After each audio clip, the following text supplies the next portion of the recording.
We're down at the White House here in Washington, D.C. with Barry Knight, who was tased down here last week for having a sign, right? A sign.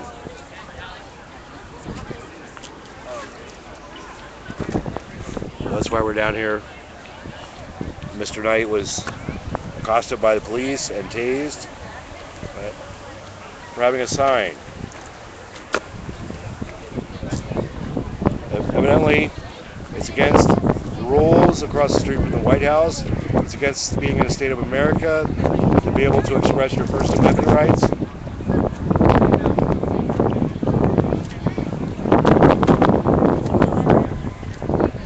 So we're here bearing testimony with Mr. Barry, who comes down here. He's a member of the Peace Vigil over here at the White House.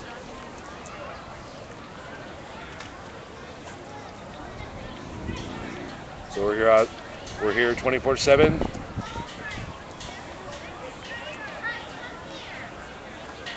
Well, this man in particular, he's not an aggressive sort of man or somebody who would like start trouble.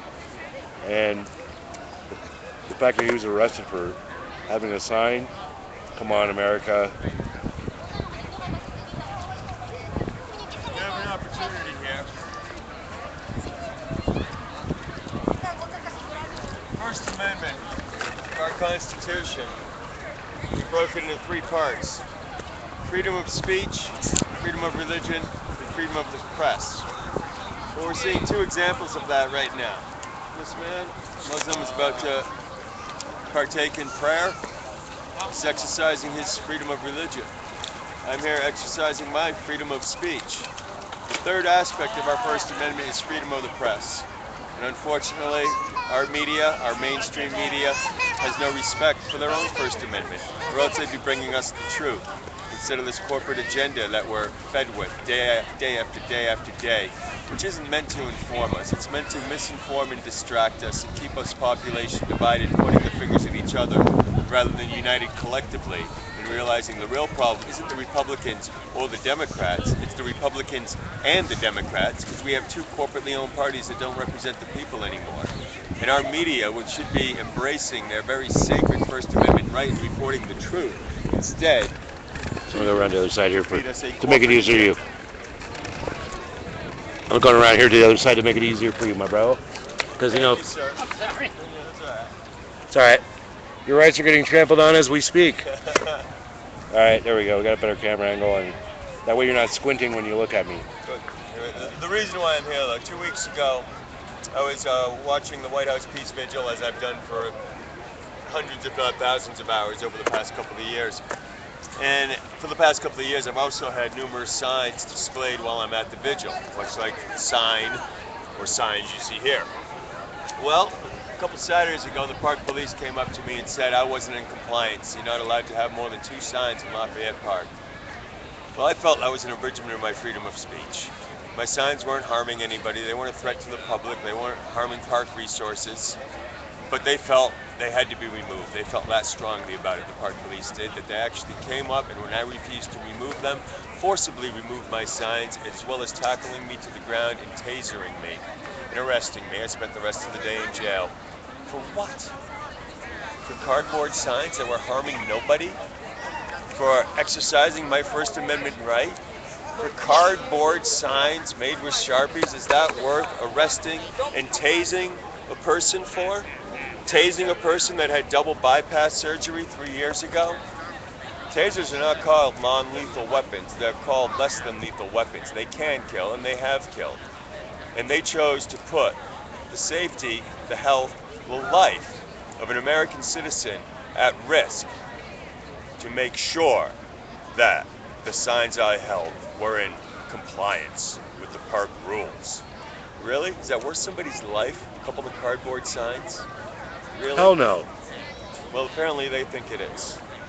So, my response to that, knowing the rules now that you can't have more than 2 signs in the park at any one time, there's also a little section in that. I got a copy of the regulations here. Okay. I've highlighted the appropriate text. But it also says, hand-carried signs are allowed regardless of size. So rather than have more than 2 cardboard signs, I've decided to construct one big cardboard sign. It takes up more surface area than the signs I've had, but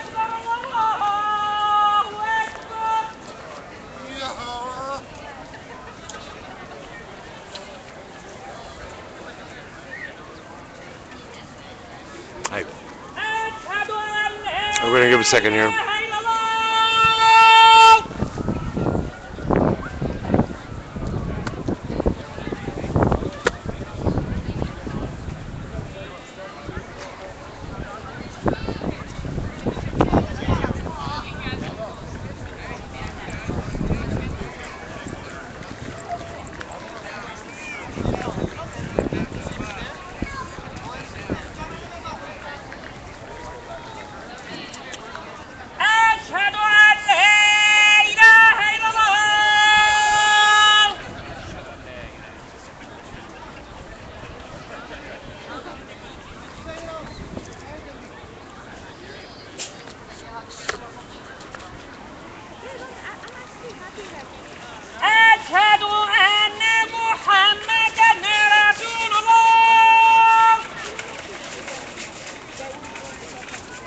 We're down here in front of the White House, Washington, D.C.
Hey, what's up?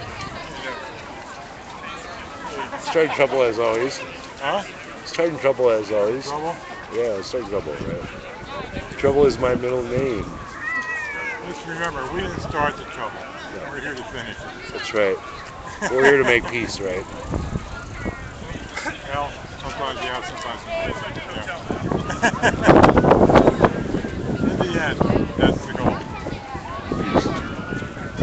That's right. Beautiful day here in Washington, D.C. We're here in front of the White House. My friend Jesse and our other friend, which we love. Guy who comes out here every day, stands up for peace, freedom.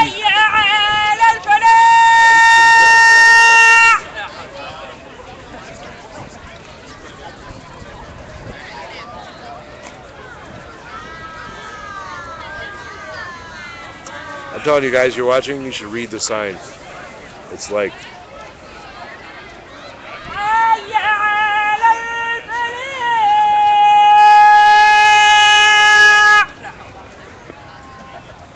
it's pretty incredible.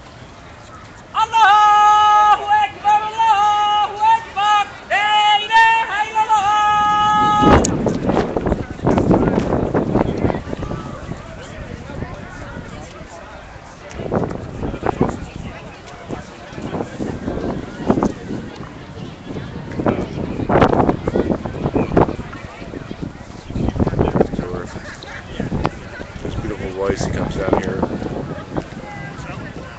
Our people, our world, our planet. Our people, our world, our planet. Our people, our world, our planet.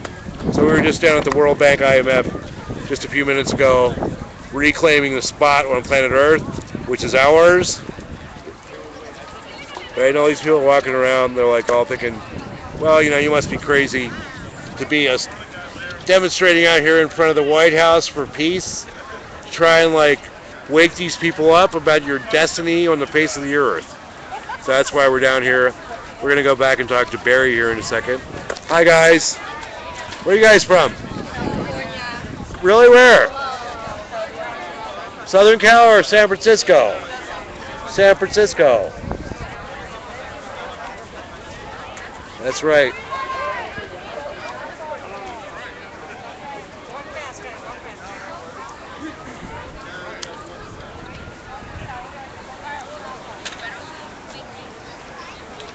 We're part of the wave of action down here at the White House in Washington, D.C.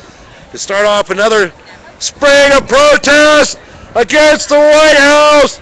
These people steal from you every day. And if you're going to let them do that, well, that's your fate. But I'm not going to stand up and let people like the World Bank, the IMF, and all these other people that claim to be your friends. Don't believe these people. I wish I could give a better speech at the moment. I don't have enough rum in me. I haven't smoked enough pot, right? For these motherfuckers. You see this beautiful lady over there? Right? She's been out here since 1981.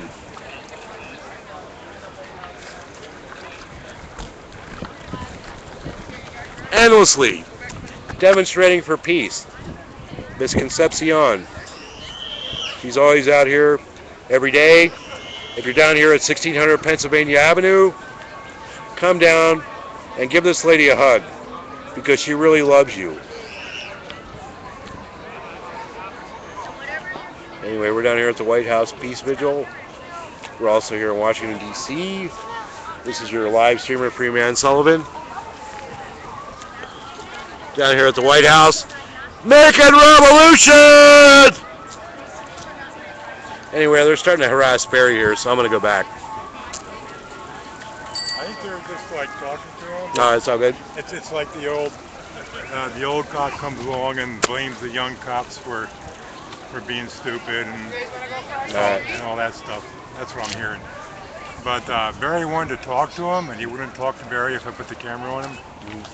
So I can't put the camera on the police to expect them to talk. Actually, they're legally obligated not to talk to you. They can't because of their job.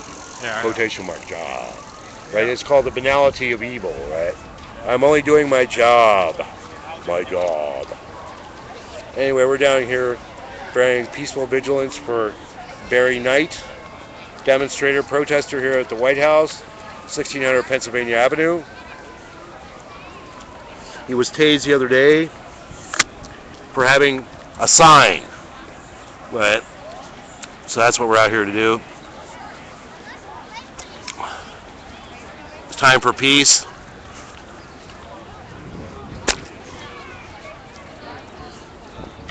That's why we're out here. Definitely for peace. We're here for Barry. We love Barry very much. He's one of our bros. Right?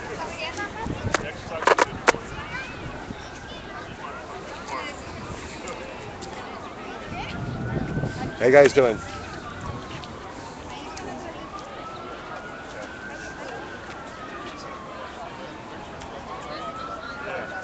think I'm going to call it a day. I've been here over 4 hours today, but I'll keep coming out with my one sign. Your one sign, right? It's having more than 2 signs against park regulations, and they'll arrest you for it.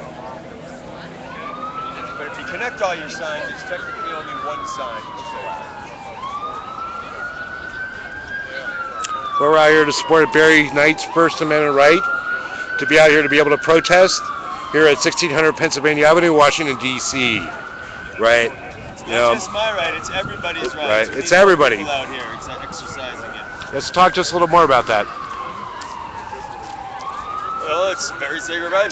Congress shall make no law abridging the freedom of speech and the right of the people to peaceably assemble and petition their government with grievances. And God, if we had an informed public, there'd be 300 million people out here petitioning their government with grievances because our government is no longer working for the people of the United States. Our government is now a corporate-owned entity working for banks, lobbies, and corporations, and super wealthy individuals like Adelson out in Las Vegas.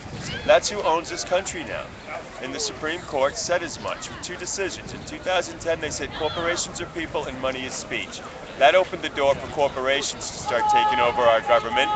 And for the handful of billionaires that are still left in this country, well, a few weeks ago, the Supreme Court actually said now you can donate as an individual as much money as you want to any individual or party during every election cycle, not just one. So if your name is Adelson or Koch, great. You're going to be able to buy representation within this government. But if you're John Q. Public, you don't count anymore.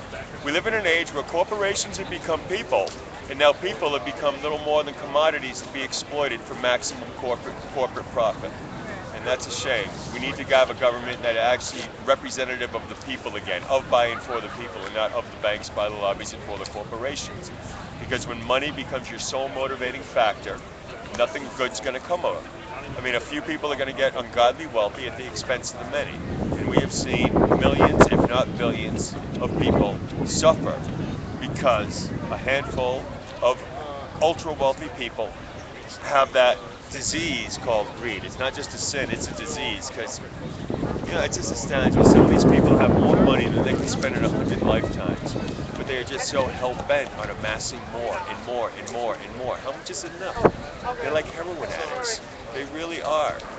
We have the widest gap between the rich and the poor of any country, any modern, civilized, industrialized country in the world today. And it's only getting wider. CEOs in this country make 425 times that of their average employee. In Japan, it's 11 times. In Mexico, it's 40 times. In other countries, it's a much smaller fraction, but in this country, it's 425 times the amount of the average employee. And you get a lot of people voting against their own interests, jumping on that bandwagon and say, hoorah, that's capitalism, it's working, look at that, those people worked hard and got rich. No, that's not what it is at all. It's actually destroying democracy, because those handful of rich people didn't get rich by their own hard work and sweat of their brow. No, they had a lot of other people working for them that they exploit. We don't want to pay living wages. Walmart employees, the largest employer in the United States other than the military, is Walmart. And they don't pay their employees enough to survive. So who picks up the tab when Walmart employees have to go on SNAP benefits or housing assistance or welfare? Who pays for that? The taxpayer. That's right. They want you to subsidize their employees because they don't want to pay a living wage. The Waltons, who are worth $150 billion, don't want to pay a living wage and expect you to make up the difference. Always low prices. When you factor in the true cost, those prices ain't that low.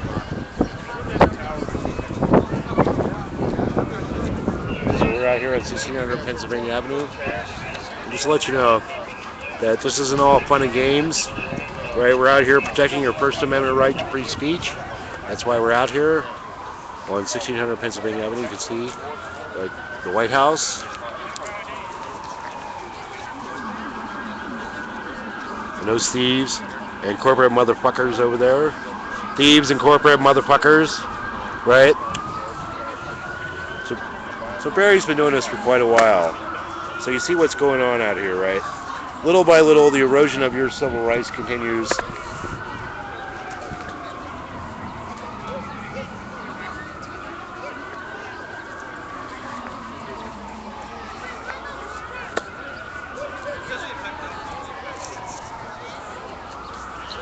I think I'm going to be calling it a day, Clark. I've been out here for 5 hours. I'll be back tomorrow. But America's got to wake up. And I love these people here enjoying our nation's capital, but we have far too many people just taking pictures of buildings and statues and not enough people taking action. Democracy is not a spectator sport. If you're waiting for your elected officials to fix the problems we face today, guess what? It's not going to happen, because that's not what they do. They join politics to become wealthy career politicians.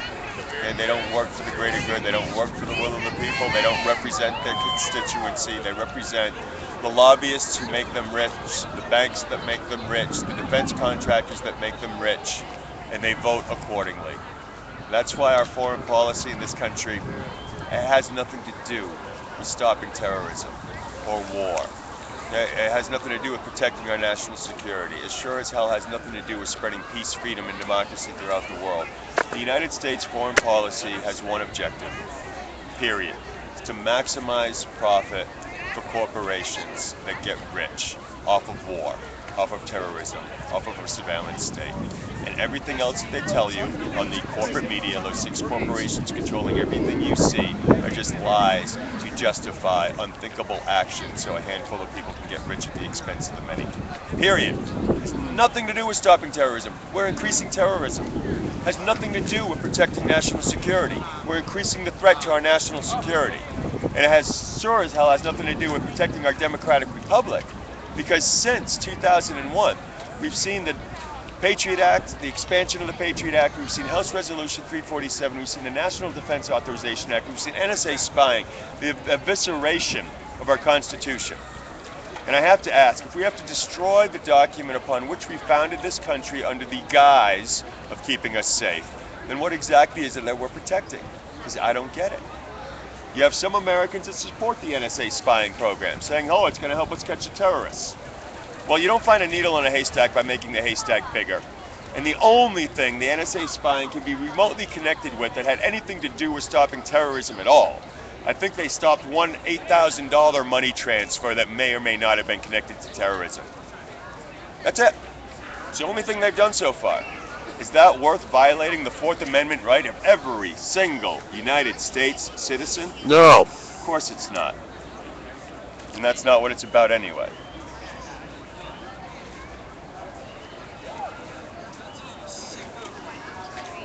Two quotes for you. Joseph Goebbels was Hitler's minister of propaganda. And he said something that a lot of Americans apparently feel they identify with. Joseph Goebbels said, if you have nothing to hide, you have nothing to fear. And a lot of Americans support the NSA spying program with that same logic. Well, I'm not a lawbreaker, I'm not a criminal. It's going to help us catch terrorists, then fine. Take away our First Amendment right. Okay. Well, that's not the point.